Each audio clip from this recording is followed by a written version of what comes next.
Na gode da kika bani wannan dama domin amsa wannan tambaya a wannan kafa naku. Kamar yadda kika tambaye ni me yasa mu musulmi aka yarda mu auri mace Kirista amma ba a yarda mace musulma ta auri Kirista ba. Ga amsar. Mu musulmi, duk wani musulmi ya yarda da Annabi Isa wato Jesus. Annabinsa ne, yana girmama shi.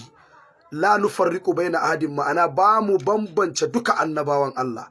Saboda haka in mace Kirista ta yi aure a gidan musulmi daidai da rana ɗaya ba za ta taɓa jin an yi ɓatanci ko mummunan kalma ga Annabi Isa ba. Amma mu kuma idan musulma ta yi aure a gidan Kirista, saboda su ba su yadda da manzon Allah sallallahu alaihi wasallam ba, annabin mu kenan, za ta iya jin mummunan kalima wanda ba zai mata daɗi ba a wurin waɗannan 'yan uwan mijin nata. Wannan shine adalci, da fata kin gane.